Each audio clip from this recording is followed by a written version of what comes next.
Bom dia a todos! Meu nome é Leonardo Zoccarato Ferreira, o seu professor favorito, e vocês estão na Escola de Filosofia. Sejam bem-vindos a mais uma aula no nosso curso sobre a história da Grécia.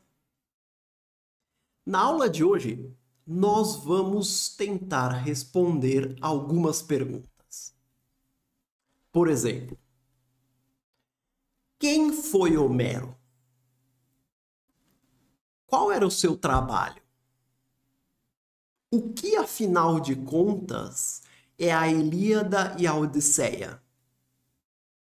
Qual mundo ela representou? E qual foi o impacto de Homero no mundo grego? Nas aulas passadas, caso você não tenha acompanhado, nós falamos sobre a Ilíada. As últimas 5 aulas nós dedicamos à Ilíada e aos fatos das tradições que giram em torno da Ilíada. Na aula de hoje nós temos esse cronograma e a partir da próxima aula nós começamos a Odisseia. E aí teremos 3 aulas sobre a Odisseia. Certo? Certo. Antes de nós começarmos, eu preciso dar aquele recado padrão. A Escola de Filosofia depende de você. São vocês, como diz o Juan, que é um dos membros do canal, são vocês que pagam as minhas contas. E são muitas. Então, se vocês querem o prosseguimento da Escola de Filosofia, contribuam com o canal. A contribuição, evidentemente, é voluntária, mas é importante que vocês o façam. Vocês podem, alternativamente, adquirir uma dessas maravilhosas canecas. Essa daqui, ela tem o afresco de Knossos, do touro de Knossos, mas existem outros modelos. Tem um modelo que até tem a minha carinha lá, é bem legal. O link está aqui na descrição, caso vocês tenham interesse.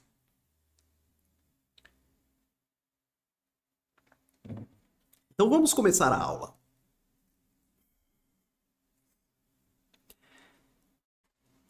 Vamos começar a aula de hoje buscando responder a seguinte pergunta: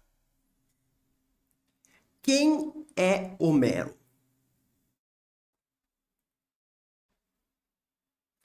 Para começo de conversa, eu preciso dizer que não é consenso sequer que Homero tenha realmente existido. Existem muitas pessoas que discutem, inclusive, se ele existiu. E depois discute-se se realmente foi ele que escreveu os poemas, se alguém escreveu para ele, se algum dos cantos não foi ele que escreveu, discute-se aonde ele viveu, enfim. É uma discussão interminável a respeito da identidade pessoal desse personagem. Na aula de hoje, nós vamos pressupor que Homero existiu. E vamos tentar responder quem era ele, afinal de contas.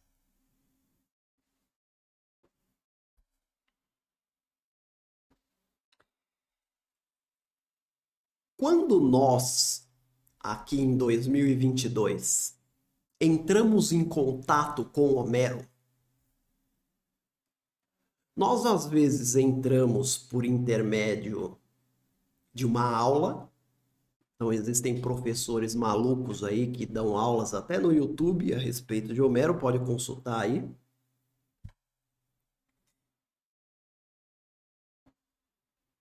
Mas normalmente o nosso contato com Homero é através da escrita. A primeira experiência que nós temos com Homero é lendo os poemas de Homero. Você entra numa livraria, vê brilhando aquela edição cheia de gravuras e tudo mais, aquele box com a Ilíada e a Odisseia. Você compra, senta num lugar sozinho e lê.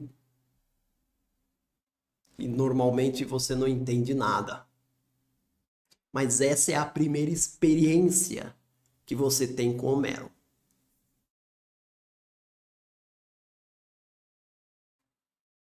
Eu queria que você entendesse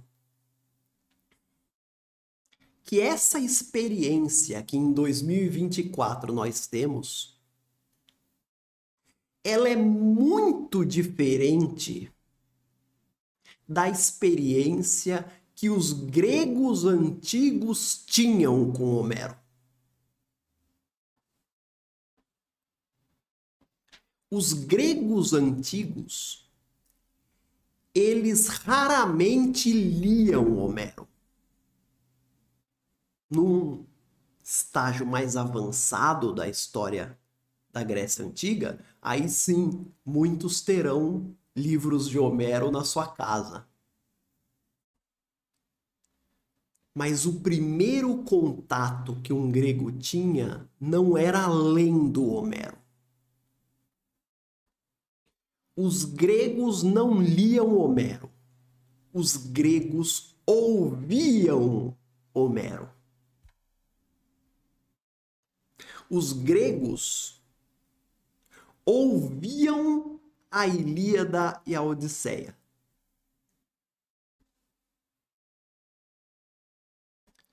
Homero era declamado, ele era cantado. E para tanto, haviam indivíduos especializados nessa atividade.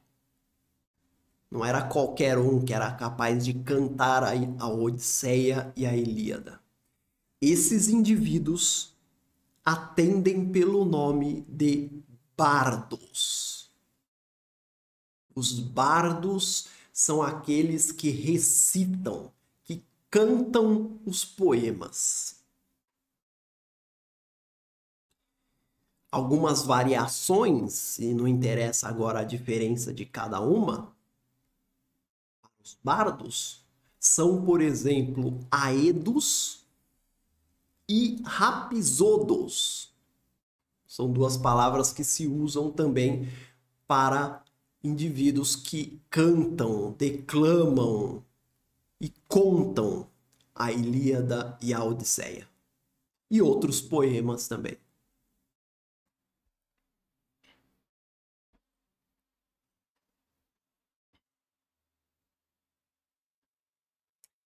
É um erro achar que um bardo era simplesmente um contador de histórias, ou que ele fosse apenas um cantor. Ele era muito mais do que isso. E uma boa definição do que era o bardo pode ser encontrada num diálogo pequeno de Platão chamado Ion, onde justamente ele vai debater exatamente qual é o trabalho do bardo. Ion é o nome de um bardo que vai, no diálogo, discutir com Sócrates.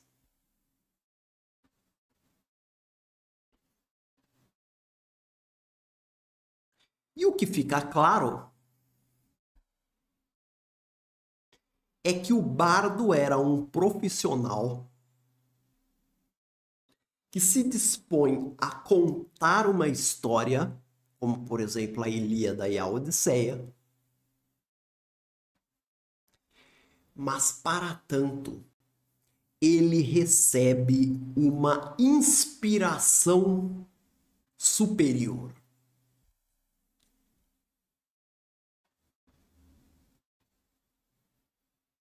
Os deuses, ou como eles dizem, as musas,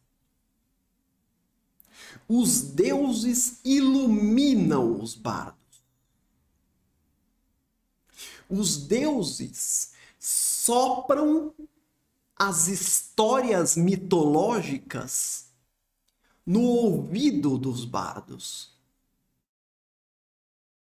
Então o bardo, ele não é um mero contador de histórias. O bardo, na verdade, é um canal por meio do qual os deuses contam as suas próprias histórias.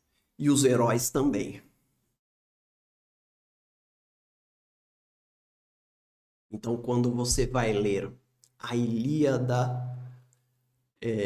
ou quando você vai ler Homero, ou quando você vai ler Hesíodo, você vai perceber que ele começa o poema fazendo um chamamento às musas. Porque ele está prestes a começar a cantar, então ele chama as musas, as deusas, para que as deusas contem a ele a verdade.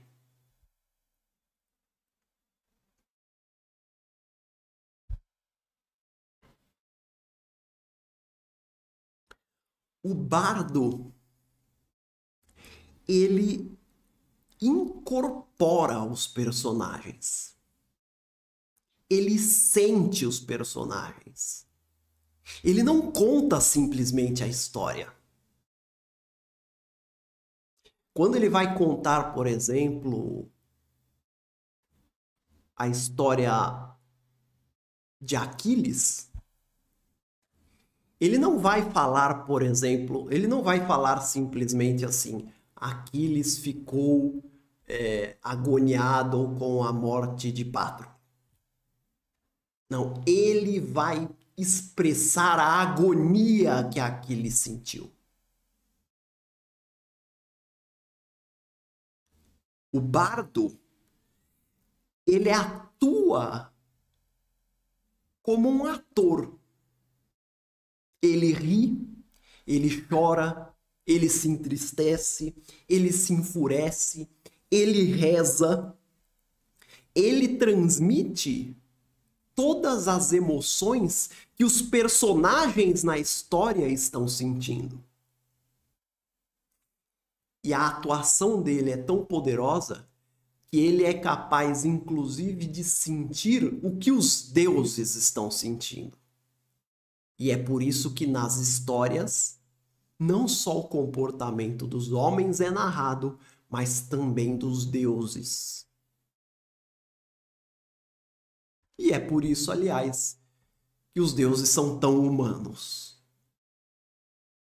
Porque as histórias deles são narradas por intermédio de um humano. O bardo é um superator. Pensem nisso, um superator. Um homem que sozinho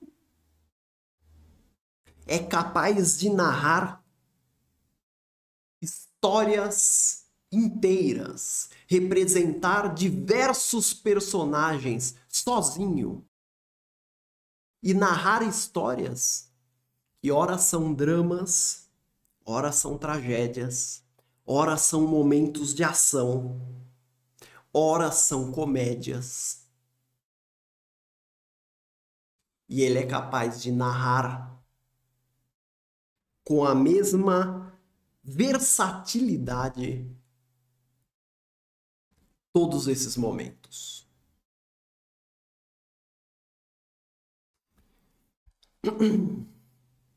O bardo faz a sua declamação na linguagem dos deuses, que é a linguagem da poesia. Ele não escreve em prosa. Ele não escreve um texto como se você estivesse lendo um livro comum ou uma matéria de jornal. Ele escreve em versos. E esses versos têm a sua métrica. Não é à toa que os mesmos versos eram usados, por exemplo, quando um grego iria consultar um oráculo para saber qual era a posição de um determinado deus a respeito de um assunto qualquer. Então o grego estava querendo casar e ele estava inseguro. Ele ia até um oráculo, por exemplo, o oráculo de Delfos, que era o oráculo do deus Apolo. E ele pedia uma profecia. E a sacerdote interpretava sinais dos deuses e de Apolo e dava a essa pessoa uma mensagem em verso, em forma de poesia. Se ele deveria ou não casar. Porque essa é a linguagem dos deuses.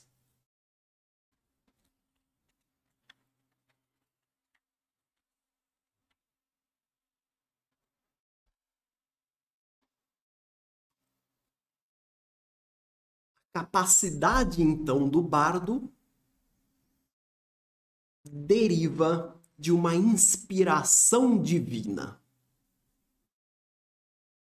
Curiosamente, esse motivo é um motivo de deboche para Sócrates no diálogo Ion. Sócrates debocha do bardo Ion quando ele constata que o que ele faz deriva da inspiração divina.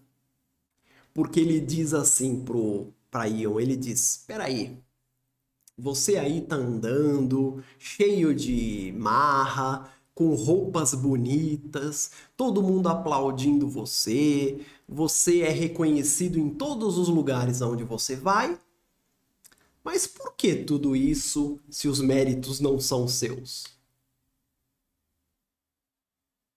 É o que diz Sócrates.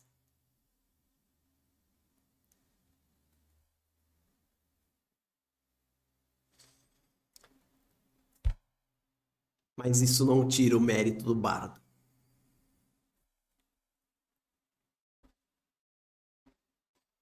Voltando um pouco à experiência que você tem de Homero em comparação com a de um grego, deixe-me fazer uma analogia para tornar ainda mais clara a explicação.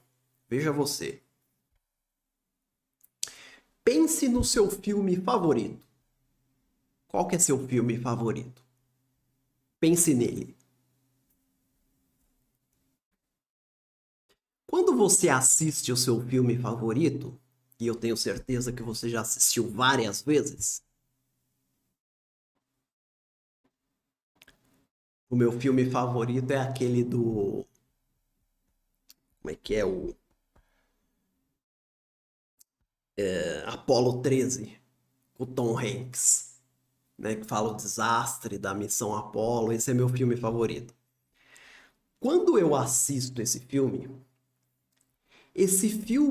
ele evoca em mim uma série de emoções. E eu tenho certeza que com você é o mesmo.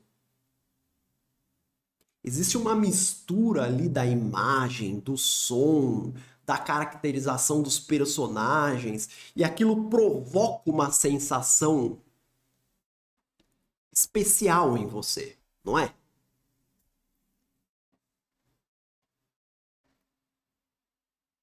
As emoções que o seu filme favorito provocam em você, elas são muito mais intensas do que a leitura fria de um livro.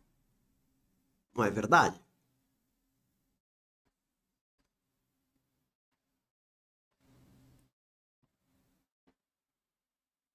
O ser humano, ele é muito mais impactado por uma obra quando essa obra tem alguma relevância emocional para ele. Agora vamos pensar uma coisa. Imagine que daqui a 3.000 anos alguém queira saber como é que era a nossa civilização, assim como nós queremos em relação aos gregos. E imagine que esse seu filme favorito não tenha restado dele nenhuma gravação, nenhum vídeo, nem DVD, nem arquivo de internet, nada. O filme sumiu do mapa. Mas imaginem também que, ao invés de encontrar uma gravação, os historiadores do futuro encontrem uma cópia do roteiro do filme. E aí ele pega o roteiro, senta numa mesa e lê. Você acha que ele vai ter a mesma sensação que você teve? Você acha que a sensação que ele vai ter é a mesma daquela que você tem quando você assiste esse filme? Não.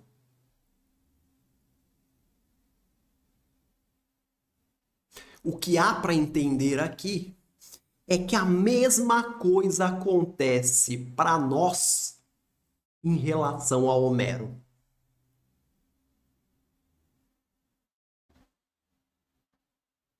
Nós somos, para Homero, aquilo que aquele arqueólogo do futuro é para nós.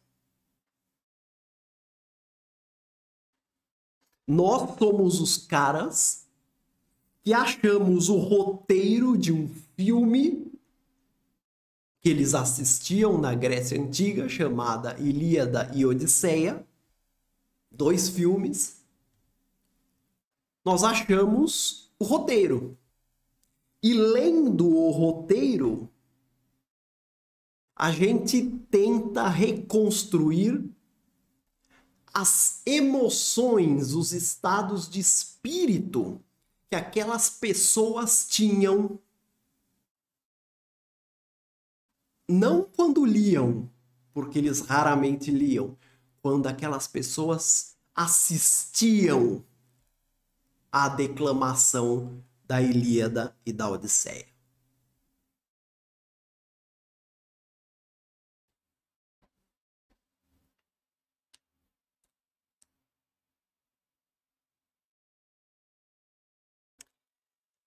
Em algumas cidades, os bardos, eles viviam diretamente com os reis. Eles eram membros da corte. Então eles estavam lá sempre para animar o rei quando era o caso. Normalmente eles tinham a vida deles e quando chamados, eles faziam esse trabalho, digamos, extra. Mas o que havia muito também eram bardos profissionais. Eram bardos que, assim como uma banda de rock hoje, eles rodavam pelas cidades da Grécia. Se eu estou falando da Grécia arcaica, então ali do ano 700 para frente. 700 antes de Cristo para frente. Esses bardos rodavam nas cidades performando para plateias.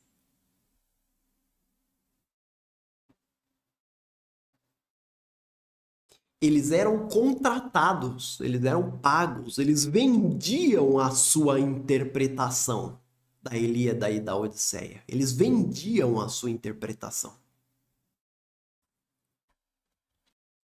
Quando você assiste o seu filme favorito, você sabe que existe uma grande diferença entre assisti-lo no cinema e assisti-lo sozinho na sua casa, não é?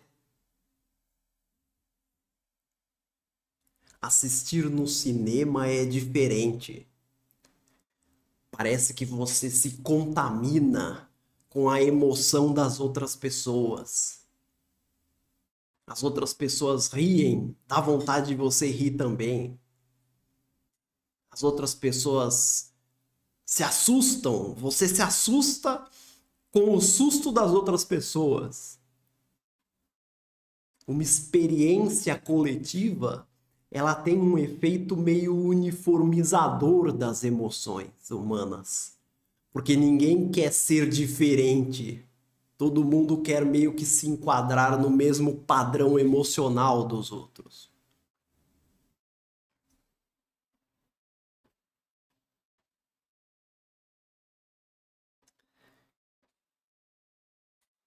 Da mesma forma, os poemas eram recitados pelos bardos em ocasiões coletivas. Ninguém ia contratar um bardo para que o bardo fosse na sua casa sozinho recitar para a pessoa. Recitar só para uma pessoa. Não. Eram ocasiões coletivas. Quais ocasiões? Por exemplo, poderia ser uma festa. Se você tivesse algum dinheiro, ia ser o seu aniversário, por exemplo. Você podia, né? Assim como um aniversário hoje, você contrata, sei lá, uma banda, um músico, um mágico para animar a festa. Naquela época você poderia contratar um bardo. E esse bardo iria recitar um trecho da Ilíada, né? Imagina na festa de aniversário seu, você parar todo mundo. Opa, gente, espera aí um pouquinho. Trouxe aqui um rapaz, ele vai recitar a morte de Patroclo. E aí aparece o cara, né, emocionado e tal, e contando a história. Haviam encontros de aristocratas onde eles faziam isso também. Podia, por exemplo, ser um banquete, era muito comum. A aristocracia de uma cidade ou uma grande família, ela fazia um banquete e chamava um bardo para animar a festa. Podia também ser uma ocasião que na Grécia arcaica ficou conhecida como simpósio. Eram encontros entre homens, encontros privados, onde eles se reuniam para discutir política e para namorar uns com os outros. Os homens, né? O amor homossexual. E nesses encontros, frequentemente, alguém declamava uma poesia.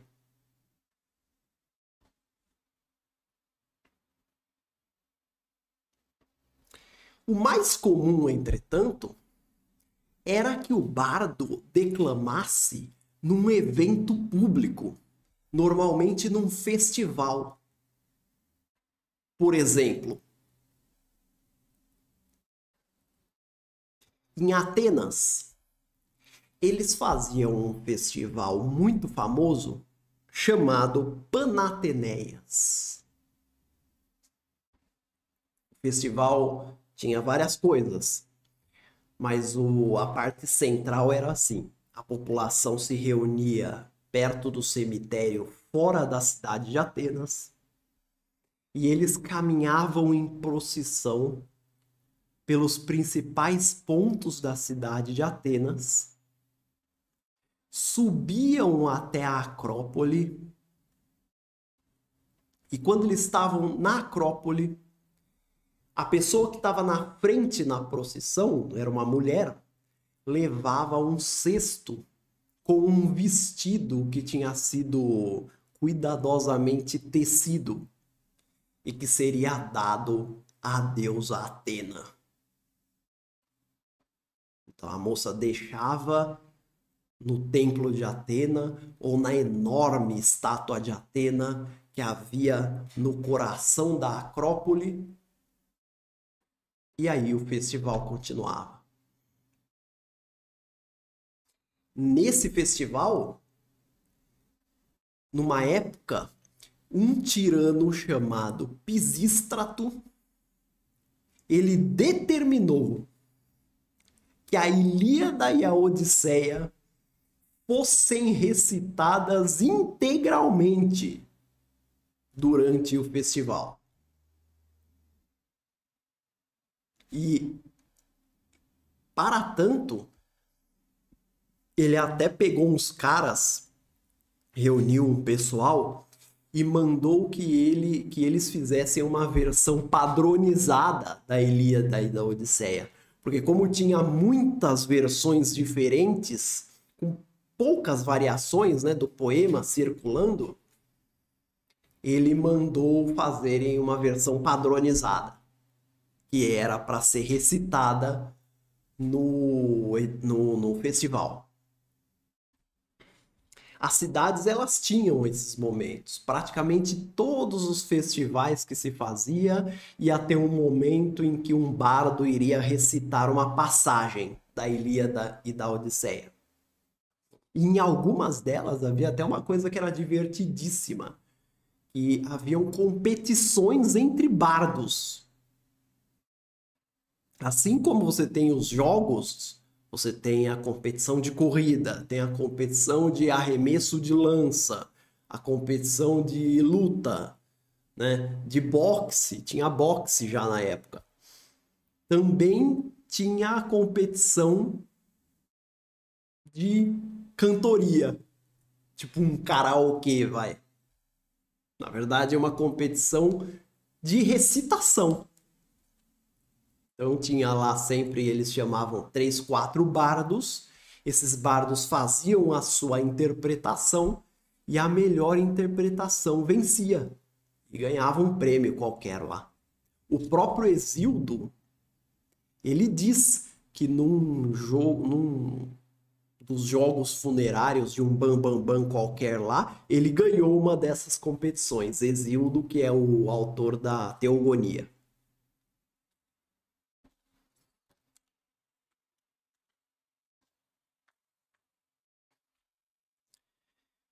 Enfim, quem era Homero? Homero era um desses bardos. Homero era um desses cantores, um desses intérpretes, um desses superatores. E, supostamente, ele foi o cara que botou a Ilíada e a Odisseia no papel. E a gente vai falar sobre isso a seguir. A pergunta é assim: esses bardos, eles inventavam essas histórias? A Ilíada e a Odisseia foram histórias inventadas? Da onde que eles tiravam as histórias que eles iriam declamar?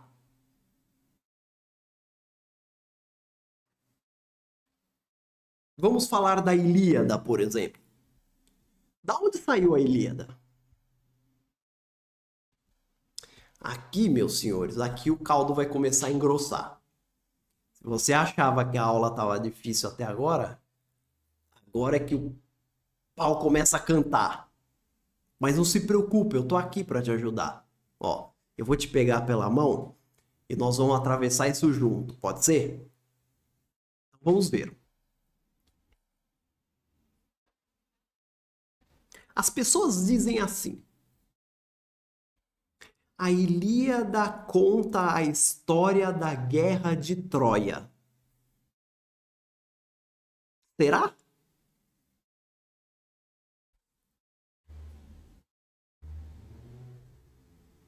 Os fatos da Ilíada, eles se passam na Guerra de Troia.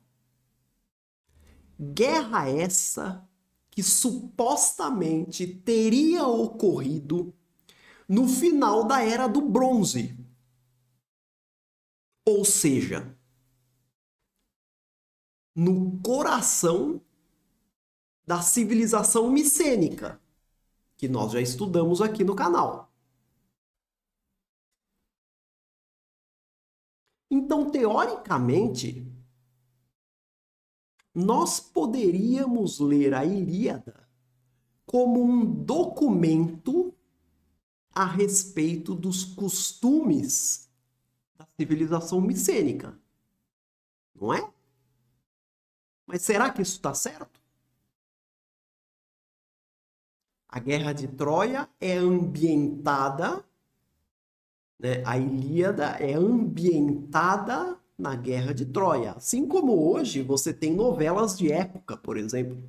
Novelas que representam personagens, por exemplo, do período do Império no Brasil. Mas isso não quer dizer que as novelas estejam certas. Assim como não quer dizer que Homero estivesse certo.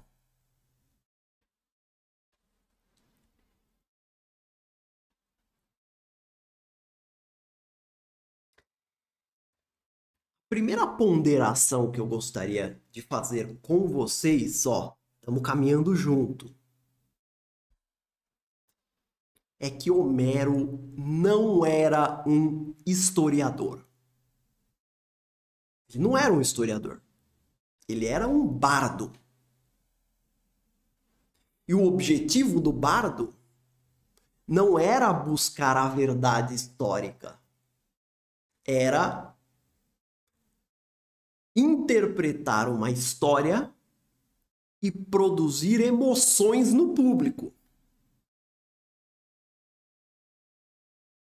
E o público também não estava lá para assistir uma aula de história. Ele estava lá para ser emocionado.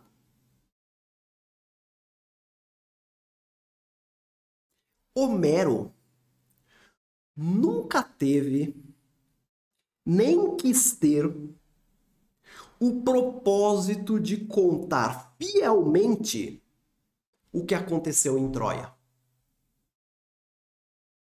Não era o objetivo dele contar o que aconteceu em Troia. A Ilíada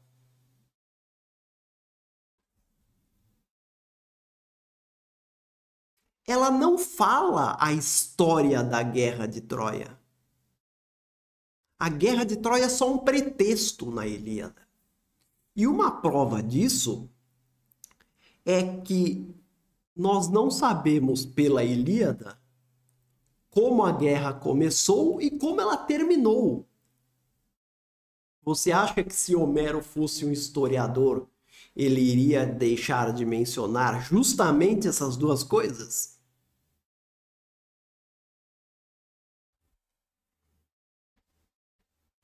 O historiador Moses Phelan traduziu esse sentimento de maneira precisa. Veja o que ele diz. Tais anacronismos, isso é, os anacronismos da Ilíada e da Odisseia, tais anacronismos perturbam o historiador, mas nem os bardos, nem sua audiência eram de historiadores.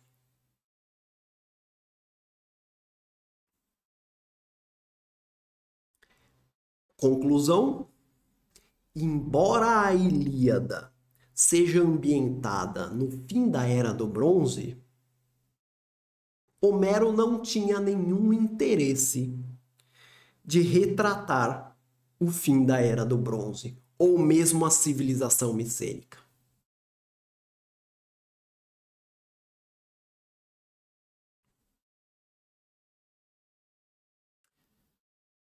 Ponto 2. Você tá comigo, não tá? Não larga minha mão. Professor, Homero não queria retratar o final da Era do Bronze. Mas será que ele não acabou retratando mesmo assim? Vamos pensar.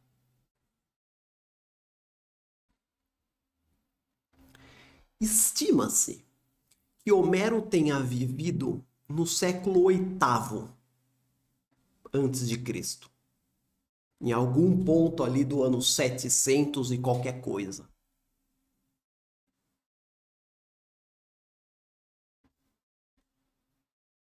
Portanto, foi mais ou menos por aí que ele escreveu a Ilíada e depois a Odisseia. A Odisseia, ela é mais nova do que a Ilíada.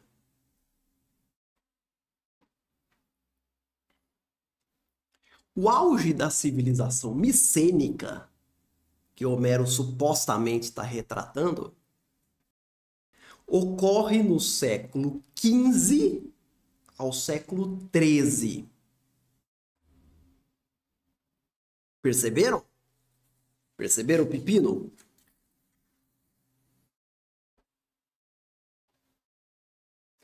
Entre Homero e a civilização micênica, você tem pelo menos uns 500 anos de distância.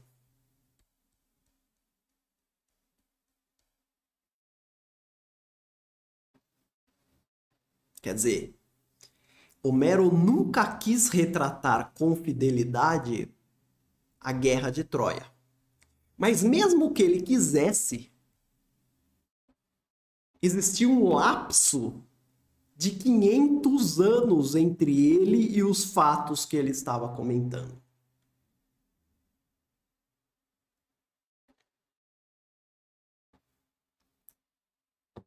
E agora vem a pior parte. Não larga minha mão.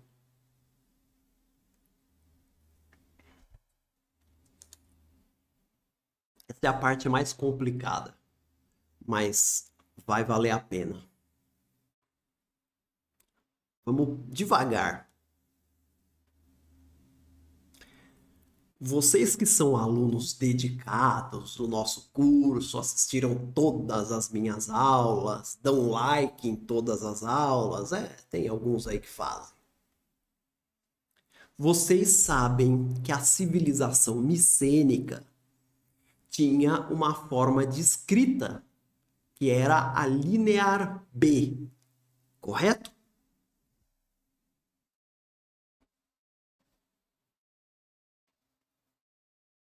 Ou seja, se a Ilíada está retratando a civilização micênica, esses personagens da Ilíada, se eles soubessem ler, eles leriam em linear B. Só que quando nós traduzimos a linear B, isso aconteceu, salvo engano, na década de 40, quando nós traduzimos a linear B, nós não encontramos nenhuma menção à Ilíada e nem à Odisseia. E eu não estou nem falando das tabuletas que foram encontradas no Palácio de Micenas. Nenhuma inscrição perdida num vaso, nenhuma tabuleta perdida em algum canto, nada. Não há nenhuma menção em linear B dos poemas homéricos. É estranho? É estranho que os micênicos simplesmente não tenham tido interesse de colocar no papel um poema dessa envergadura. Não é estranho?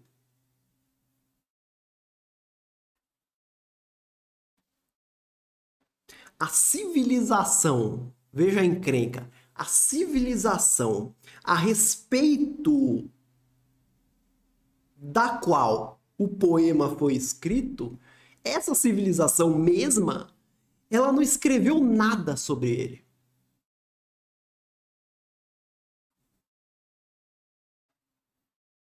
É como se, imagine o seguinte, imagine que a Rede Globo resolvesse fazer uma minissérie a respeito do Império. Então ela fizesse uma minissérie contando a história do Dom Pedro II, contando vários fatos de Dom Pedro II.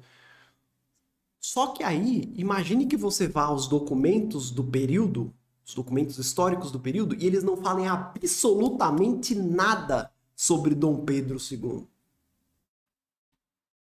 Da onde saiu a figura que a minissérie representou?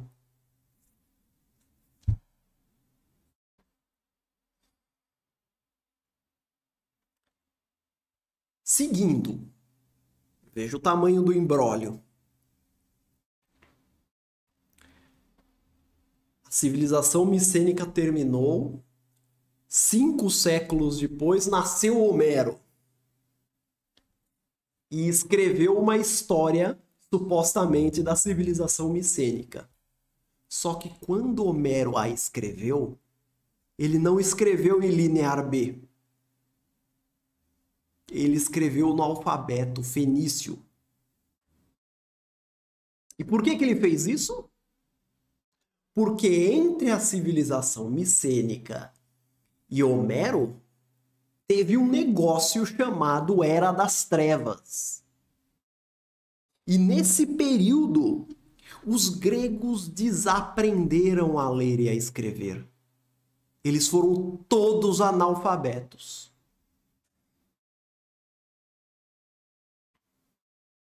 De tal maneira que quando os gregos reaprenderam a ler, eles não reaprenderam o linear B. Eles reaprenderam o alfabeto fenício. Um alfabeto totalmente diferente. E o linear B não era compreendido pelos gregos do tempo de Homero.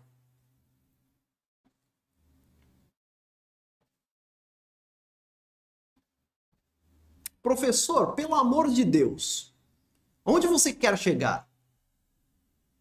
Onde eu quero chegar, meus amigos, é que não houve da era micênica até Homero, nesse espaço de 500 anos, não houve uma tradição escrita que preservasse a memória do que aconteceu em Troia. É aí que eu quero chegar. Não bastasse Homero não querer realmente saber o que aconteceu. Não bastasse haver 500 anos entre Homero e a civilização micênica. Além disso, nenhum documento escrito registrando a Ilíada sobreviveu da civilização micênica até os tempos de Homero. Quando Homero pegou para escrever a Ilíada, ele não tinha nenhum documento escrito para fundamentar suas histórias. Nenhum.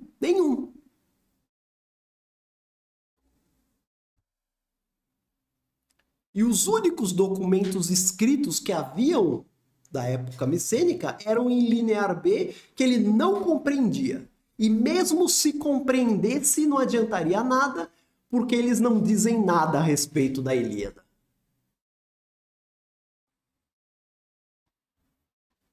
Entendeu o enrosco?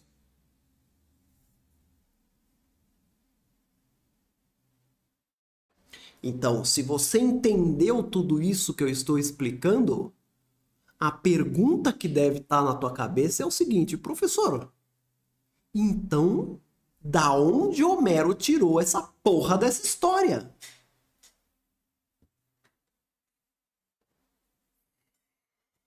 Da onde ele tirou a Ilíada e a Odisseia? Ele inventou?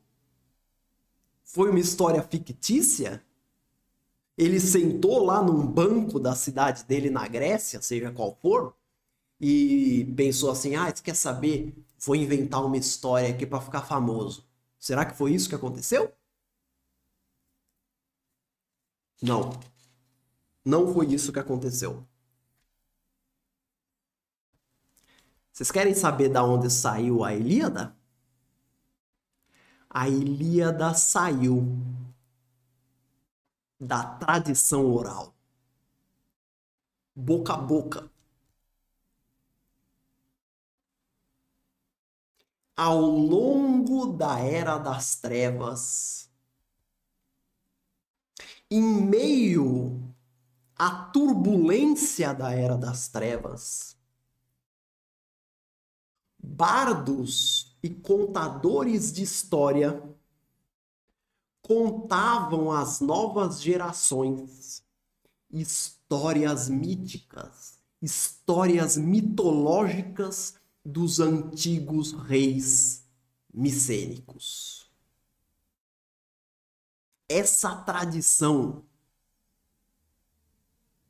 saiu da civilização micênica, atravessou toda a Era das Trevas no boca a boca e chegou até os tempos de Homero.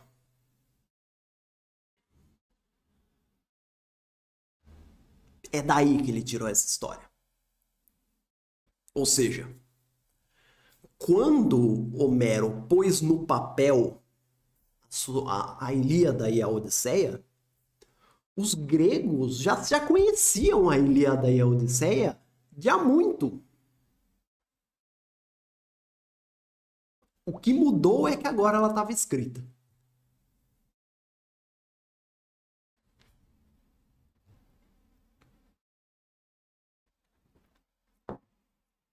Isso posto, deixa eu te fazer uma pergunta. Quando você era criança na escola, você já brincou daquela brincadeira de passa-anel? Lembra como que era a brincadeira? Caso você não tenha tido infância, eu vou te explicar.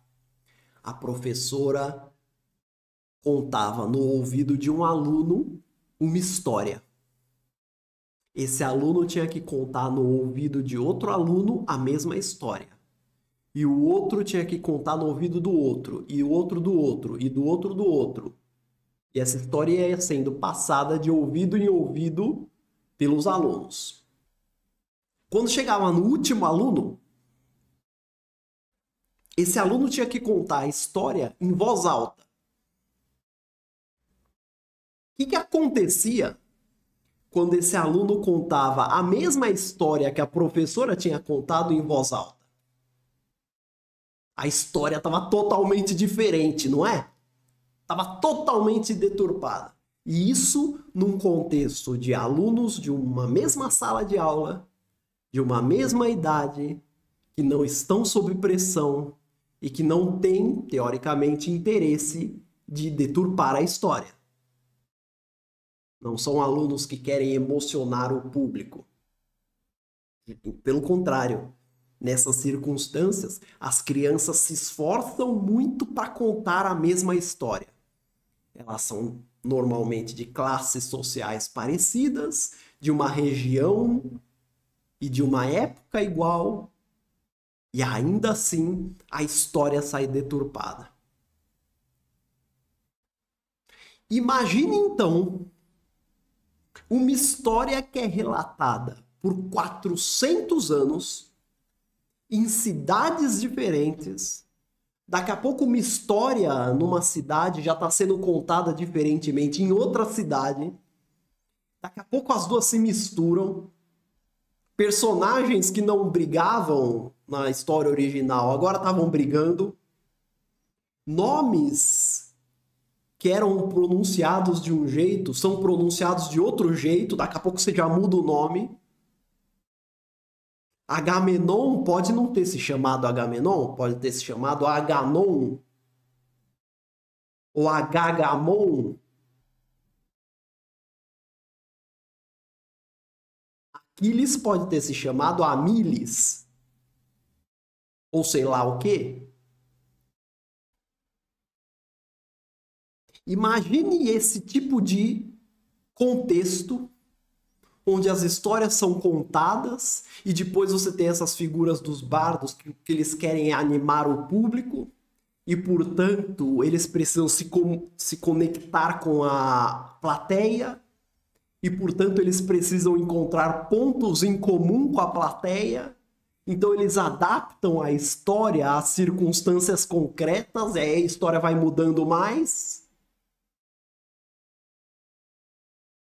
Num contexto totalmente iletrado, em que você não tem uma versão escrita oficial da história para comparar com aquela que está sendo contada pelo bardo.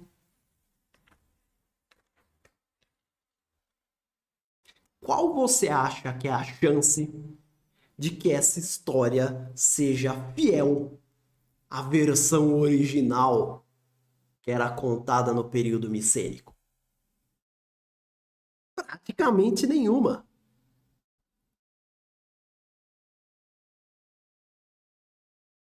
Portanto, Homero foi o bardo que reuniu essa tradição oral e botou no papel. Quando ele botou no papel, ele botou a história que ele tinha aprendido com os bardos mais velhos. E que era uma história que ali para o ano 750 já tinha mudado completamente. Completamente.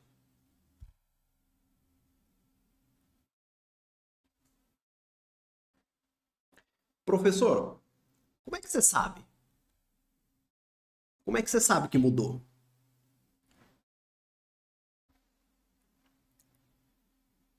Como é que eu sei?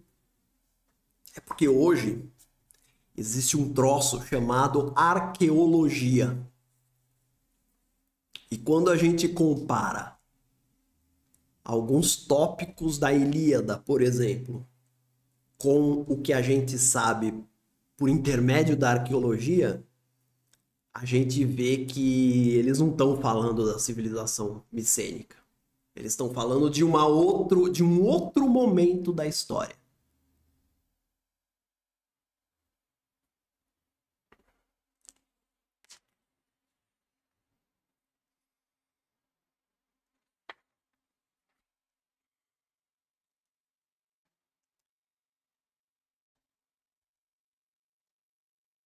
Que mundo é esse?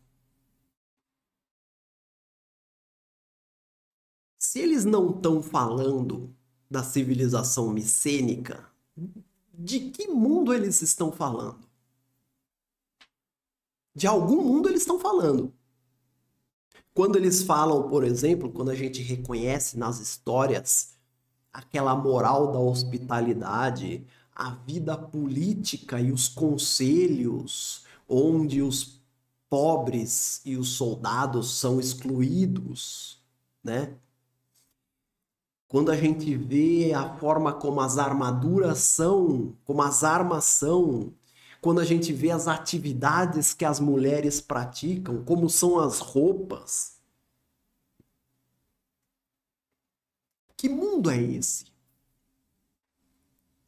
Qual é o período da história que realmente está sendo retratada por Homero?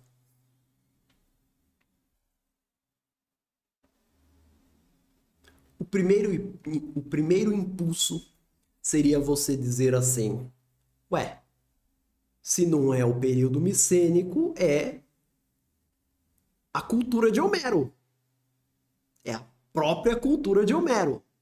Quer dizer, quando Homero imagina retratar a civilização micênica, na verdade, ele está transportando os seus valores para a civilização micênica. Esse é o primeiro impulso. E isso, de alguma forma, até é verdadeiro, porque existe muito na Ilíada e na Odisseia sobre o mundo de Homero, quer dizer, o mundo do século VIII, do século VII. Mas veja só, se o bardo vira para a plateia e diz que vai contar uma história do passado, ele tem que evitar o presente. Concorda? Imagine que você vai fazer uma minissérie sobre o Brasil colônia. A sua minissérie vai se passar numa casa grande do Brasil colônia. E aí você fala isso para a plateia, só que aí você faz o cenário, os personagens, como se estivessem num shopping center. Não vai convencer ninguém, não tinha shopping center no Brasil colônia. Agora, de repente, se você fizer numa ambientação do Brasil Império, de repente já começa a colar. Ainda mais se não tiver registro escrito para diferenciar o Brasil colônia do Brasil Império. Então, os bardos, eles se referem a um passado, eles precisam se referir a um passado. Eles não podem contar as coisas exatamente como elas são no presente, senão não convence, porque a plateia espera ouvir uma história que se passou no passado.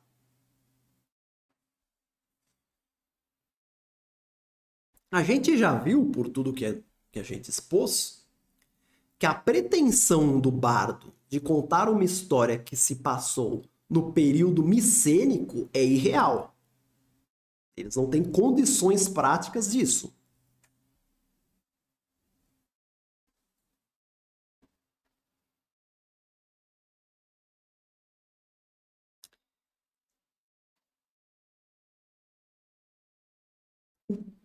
O passado que o bardo retrata é o momento histórico que existia 3 ou 4 gerações antes dele. Ou seja,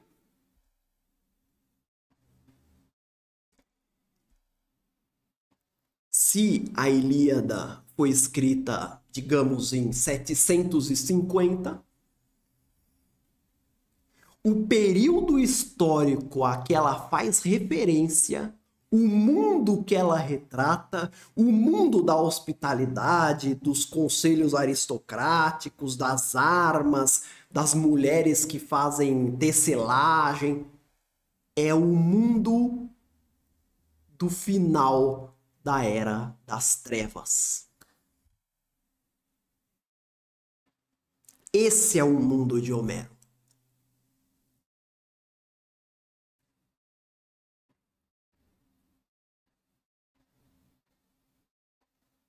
Não entendeu? Homero não pode representar a civilização micênica. Quanto mais tempo se passa da civilização micênica até Homero, mais a história muda. Mais a história muda, porque as pessoas vão contando e recontando e adicionando fatos e tirando outros, e a história vai mudando. Então, quanto mais próximo de Homero estão os bardos, mais as histórias se parecem com o passado próximo do que com o passado distante. Porque as histórias que foram inventadas no passado distante, elas não tiveram ainda tempo suficiente para serem deturpadas. Então, o mundo de Homero é o mundo que se passou ali mais ou menos no ano 850, 900. Então, quando você lê a Ilíada e a Odisseia, você está vendo a Grécia como ela era no ano 900. Aliás, a Ilíada até menos, porque a Ilíada ela tem uma, como é que eu vou dizer? Ela tem uma aura muito mais jovem do que, desculpe. A Odisseia, a Odisseia, ela tem uma aura muito mais jovem do que a Ilíada.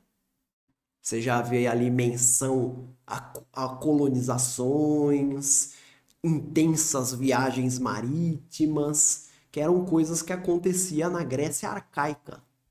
Mas a Ilíada é um documento da Grécia na Era das Trevas, no final da Era das Trevas, século X ao século IX. Professor, não acredito em você. Então, deixa eu te apresentar alguns indícios.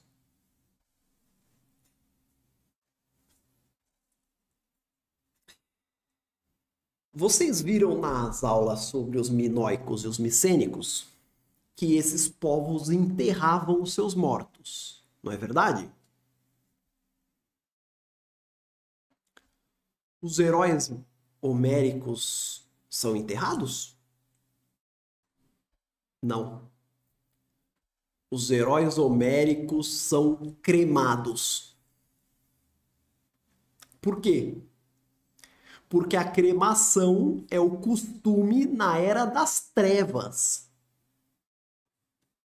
Não na Era Micênica. Na Era Micênica, eles enterravam os reis naquelas grandes tumbas, como era a tumba que dizem que Schliemann disse que era de Agamenon, que não era de Agamenon, mas algum rei foi enterrado ali. Ou naquelas outras grandes tumbas, como o túmulo de Atreu. Eles eram enterrados. Eles não eram cremados. Os heróis homéricos são cremados, porque esse era o costume no final da Era das Trevas. Outro indício.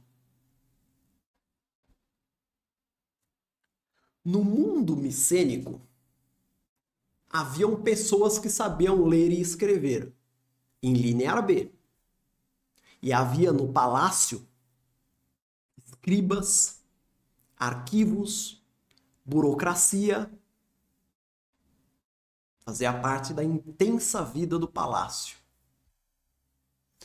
Pois bem, nem a Ilíada, nem a Odisseia fazem qualquer menção a isso. Esses dois poemas não fazem qualquer menção à escrita, ou a escribas, ou a arquivos, ou a nada. Nada. Nem a Odisseia, que se passa, uma parte importante dela se passa em Ítaca, que é a ilha de Ulisses. Ulisses menciona escravos, menciona pastores, menciona os pretendentes, menciona a mulher dele. Nenhum deles fala nada a respeito de leitura. E por quê? Porque no final da Era das Trevas, os gregos eram iletrados. Eles não conheciam a leitura. E como esses poemas retratam a Era das Trevas,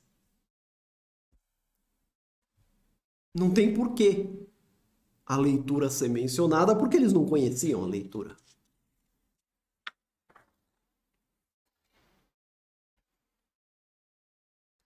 Mais um. Os heróis homéricos, os heróis da Ilíada e da Odisseia, eles são todos reis. Mas materialmente, eles são muito mais pobres do que de fato eram os reis micênicos. Os reis micênicos tinham uma riqueza brutal. Os reis homéricos, que supostamente estão retratando os reis micênicos, são reis pobres. E por quê? Porque, na verdade, eles estão retratando os reis da Era das Trevas. Então a gente vê coisas como, por exemplo, Ulisses. Ele, no final da Odisseia, ele matou ali, se eu não me engano, 12 escravas. Ele menciona mais uns 2 escravos que o ajudam. Quer dizer, ele deve ser um rei que tem, sei lá, uns 20, 25 escravos. É muito pouco para um rei. A rainha Penélope, ela trabalha pessoalmente no tear. Que rainha micênica trabalharia no tear? Que rainha micênica passaria o dia tecendo? Não. A rainha micênica, ela tinha quem tecesse para ela.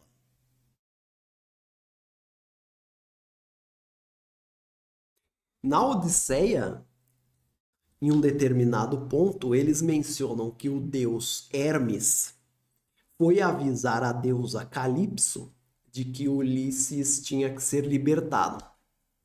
O que Calipso estava fazendo quando ela recebeu a visita de Hermes? Ela estava tecendo.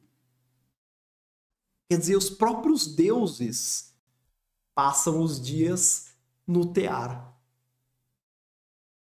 Nausica, a princesa dos Feaces, foi pessoalmente lavar as suas roupas. Isso não é coisa que uma princesa micênica faria. Entendeu?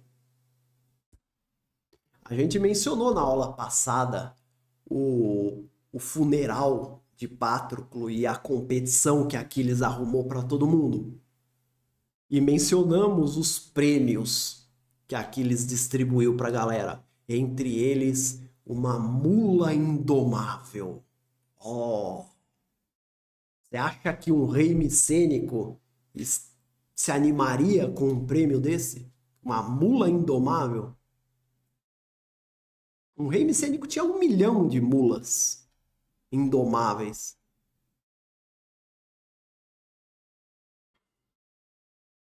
As atividades dos reis e rainhas nos poemas, elas não condizem com a imponência, com a grandiosidade das cidades micênicas, mas elas condizem com o que era a administração de uma casa rural de tamanho, de porte médio, que é o que eram a residência, o que era a residência dos reis na Era das Trevas.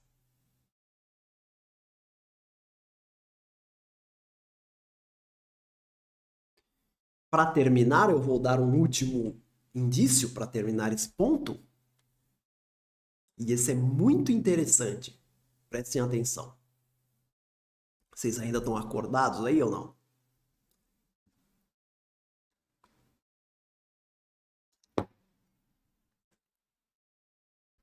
Vejam que interessante. No período micênico, os reis são chamados Wanax. Esse é o título que se dá para o rei, Wanax. Como é que a gente sabe disso?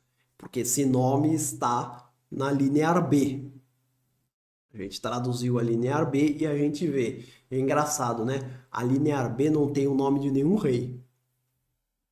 Mas ela tem o nome só do título. Então, o rei entregou tal coisa para o fulano. E o rei é Wanax. As cidades micênicas, elas dominavam não apenas o perímetro urbano, como algumas vilas que ficavam em volta. E nessas vilas, às vezes, tinha um posto administrativo da cidade, que era gerenciado por um funcionário da cidade. Normalmente, esse posto era usado para cobrar impostos do pessoal que estava na vila.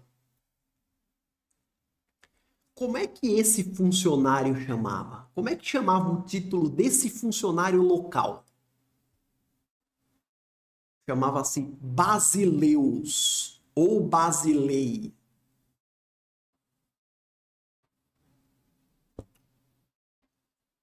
Aí vai. Na Ilíada, os reis não são chamados de Uanax. Eles são chamados Basileis.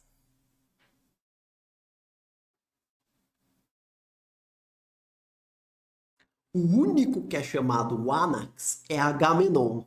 Só que ele é chamado não porque ele seja um rei, mas porque ele é o chefe da coalizão. Mas os outros reis são chamados Basileus. Por quê? Porque o que aconteceu foi o seguinte. Quando no século XII a civilização micênica desmoronou, aqueles funcionários locais que administravam essas vilas, eles de repente não tinham mais a nenhum rei a quem responder. Eles respondiam à cidade, correto? Ao rei da cidade. Só que a cidade agora foi destruída. E aí?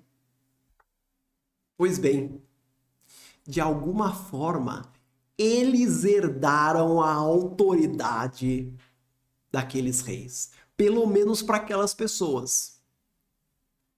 E eles passaram a ser o manda-chuva ali. Já que agora não tem um rei para me dar ordem, quem vai dar ordem sou eu. Ao longo da Era das Trevas, alguns deles conseguiram, se mostraram aptos a proteger aquele grupo de pessoas que estava sob a sua autoridade. Alguns ficaram no local onde eles estavam, a maioria deles migraram, mas o nome do título Basileu passou a ser o nome do rei, porque os basileus herdaram a autoridade do rei. Então, quando você chega no final da Era das Trevas, os reis eram basileus. Eram os antigos administradores locais, os antigos funcionários dos reis, dos Uanax. Agora, esses funcionários, o título que era aplicado para esses funcionários era o título do próprio rei. Essas coisas acontecem e são muito interessantes. O fato da Ilíada chamar os reis de basileus indica que ela está retratando o mundo da Era das Trevas. Uma curiosidade só, porque é só curiosidade, que a gente vai voltar a isso em um outro ponto. Depois, muito depois, esse Basileu, esse rei, né, agora rei no final da Era das Trevas, uma das atribuições dele era fazer os sacrifícios religiosos, né, ser o intermediário com os deuses. Muito tempo depois, quando a Grécia as cidades gregas já tinham adotado a democracia, tal, esse posto dos basileus foi tirado dele toda a autoridade política. Mas os gregos que tinham ainda medo dos deuses, eles mantiveram a existência. O posto continuou existindo. Mas naquele momento, Basileu se tornou apenas o nome do funcionário responsável pelos sacrifícios. É só uma curiosidade para te mostrar como os termos vão sendo ressignificados.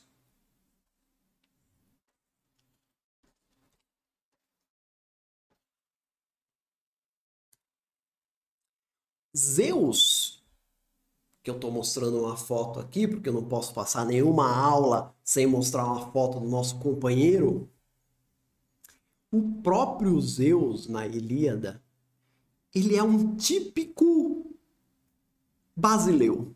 Ele é um típico rei da Era das Trevas.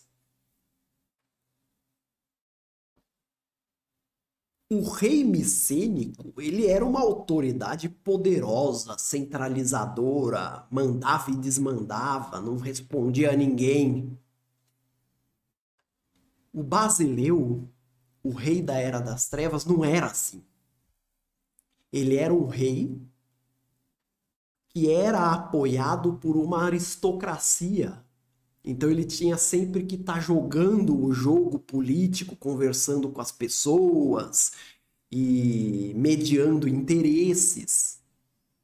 Se você parar para pensar, é exatamente o que Zeus faz durante as obras de Homero. Ele faz isso também. Ele fica mediando interesses entre os deuses. Ele é o rei dos deuses. Então, uma hora ele adula um, outra hora ele pune o outro, daqui a pouco ele pune o adversário para agradar um outro deus. Ele não é um deus que se impõe como um deus micênico, como um rei micênico. Não, ele era um deus conciliador. E existem muitas ocasiões em que os deuses se rebelam contra ele ou ameaçam revoltas. Hera, em alguns pontos da obra, ela vira para Zeus e fala assim: se você não se comportar bem, nós vamos parar de te honrar. E Zeus abaixa a cabeça. Esse era um comportamento impensável para um rei micênico.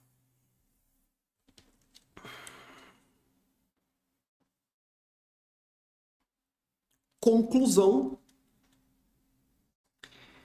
o mundo de Homero é o mundo do final da Era das Trevas.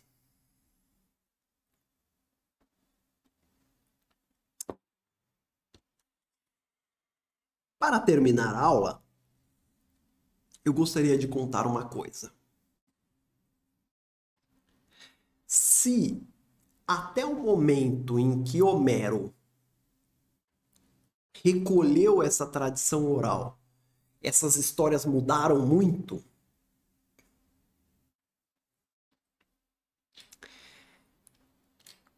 quando Homero escreveu, a obra se cristalizou. Ainda houve divergências ali e acolá, porque o mundo não era tão integrado como é hoje. Mas a partir do momento que Homero passou para o papel, os gregos tiveram uma versão escrita para comparar. Então a vida dos bardos ficou pior. Porque o bardo ia contar uma história e alguém da plateia, algum chato da plateia, podia olhar para ele e falar: opa, peraí, eu tô lendo aqui no canto 16 e não é bem assim. Cara chato, né? Essas coisas podiam acontecer. Então a escrita teve um efeito que uniformizou a narrativa. Essa uniformização vai se aprofundar cada vez mais. Então, eu já citei, por exemplo, quando Pisístrato, o tirano de Atenas, ele mandou fazer uma versão definitiva da obra. Eu também poderia citar que quando a escola de Alexandria foi fundada, uma das coisas que eles fizeram foi montar um grupo de estudos e organizar também uma versão definitiva. E, de fato, essa versão que nós lemos hoje da obra, com a obra dividida em 24 cantos, com as divisões específicas em cada canto, foi a versão que foi organizada pela Escola de Alexandria. Antes não era assim. Antes a Ilíada era uma coisa só. E os bardos às vezes contavam só uma parte, contavam outra, às vezes contavam a parte do começo e depois pulavam e iam para o final. Eles faziam uma mistura. Eles escolhiam as partes que eles queriam contar. Foi a Escola de Alexandria que pegou esses relatos e falou, ó, daqui até aqui é o canto 1, daqui até aqui é o canto 2, depois 3, 4. Então, ao longo da história da Grécia, os próprios gregos foram reexaminando Homero e até discutindo muito sobre a autenticidade de determinados trechos do poema. Seja como for, Homero se tornou o grande educador da Grécia. E quem disse isso não sou eu.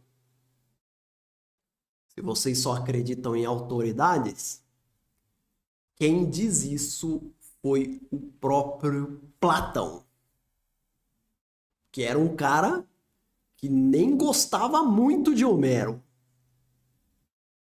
Porque Homero não tinha muito espaço na cidade ideal de Platão. Platão dizia que ele corrompia um pouco a juventude. Mas ele reconheceu que Homero foi o grande educador da Grécia.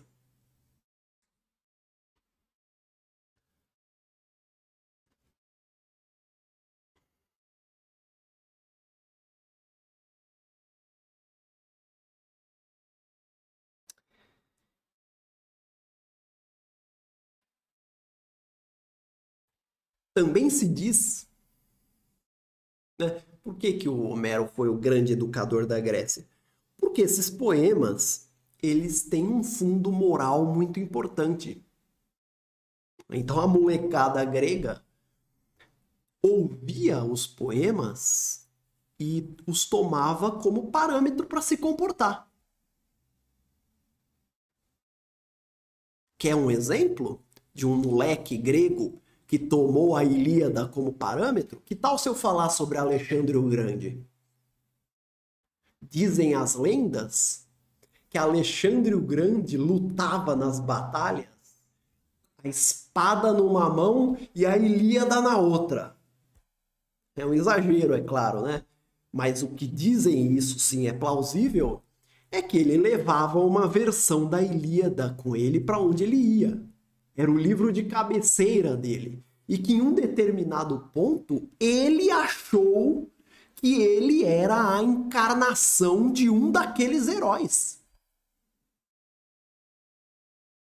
Então, nas últimas batalhas dele, ele andava pelo campo de batalha achando que era realmente Aquiles. Então ele ia para cima de dezenas de soldados sozinho, ele ia na muralha do inimigo, ficava apontando para cima, gritando com os caras, se sentindo Aquiles mesmo. Esse era o poder de Homero. Homero foi o grande educador da Grécia. Não foi Aristóteles, não foi Platão, não foi Sócrates. Foi Homero. O homem mais ouvido da Grécia foi Homero.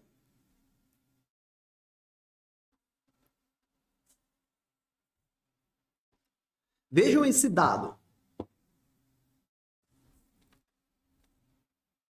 Esse dado foi colhido por Moses Philem. Então, ele vai até 1949, que foi quando ele escreveu o livro. Mas é um dado que vale, embora esteja desatualizado. Nas escavações em Alexandria, foram encontrados muitos livros da época em que a biblioteca existia. O que é livro? São rolos de papiro. Foram encontrados cerca de 1.230 livros. 1.230 livros com autores indicados, que a gente sabe, com a autoria determinada. Desses 1.230 livros, sabe quantos eram cópias da Ilíada e da Odisseia?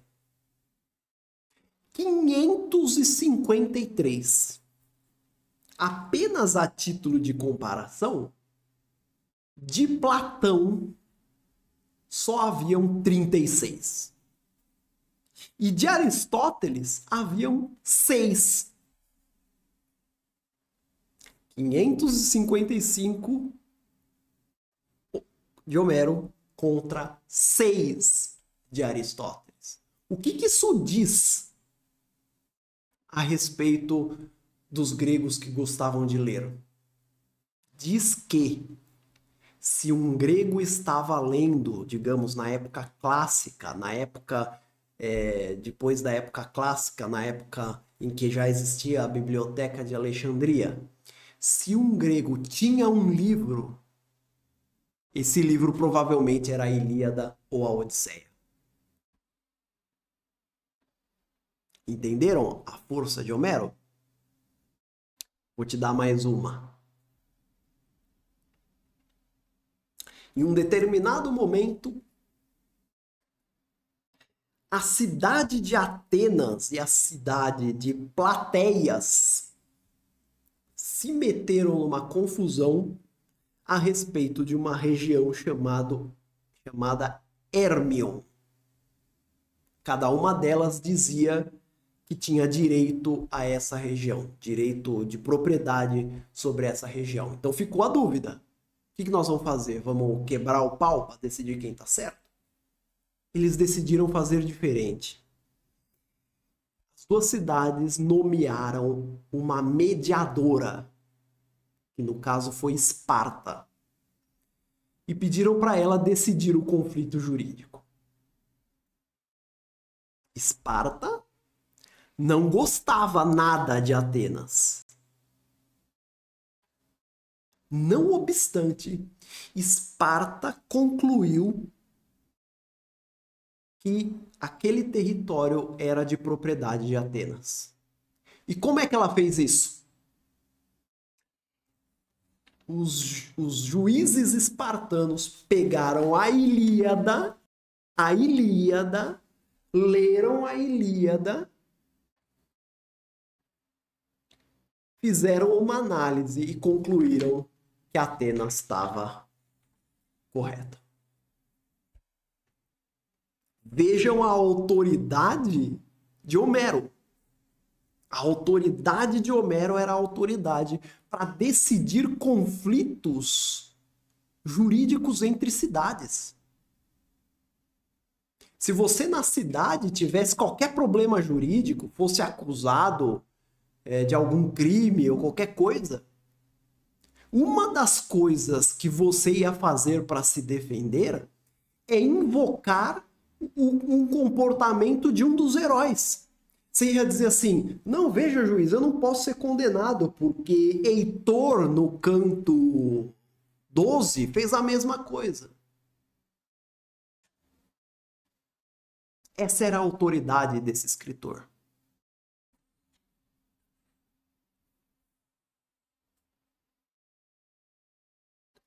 Também foi dito que Homero deu à Grécia os seus deuses. O que isso significa? Significa que ele inventou os deuses gregos? Não. Os gregos não tinham um livro sagrado. Existiam livros relatando as práticas em cada cidade. Mas os gregos, a civilização grega, ela não tinha um livro sagrado. Ela não tinha uma Bíblia. Zeus não escreveu a palavra de Deus num livro.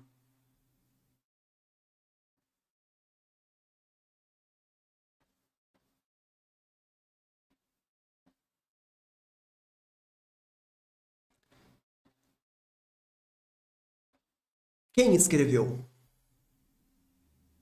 Homero e Hesíodo. Então se diz que Homero deu à Grécia os seus deuses, na medida em que Homero ensinou às futuras gerações, e Hesíodo também, como os deuses se comportavam, como os deuses agiam, que padrões, que critérios eles seguiam. Então, a maioria das discussões teológicas que haviam acabavam terminando ou em Homero ou em Hesíodo. E aí a discussão terminava. E como a religião estava por toda parte, ela fazia parte do mundo dos gregos muito mais do que hoje, você pode imaginar o impacto que Homero teve nesse mundo. Certo? Muitas outras coisas poderiam ser ditas a respeito de Homero, mas aí é o caso de vocês pesquisarem, porque existe muita discussão sobre se ele existiu ou não existiu. Tem gente que fica olhando a Ilíada para falar assim: opa, opa, opa, esse canto aqui eu acho que não é de Homero. Tem gente que faz isso.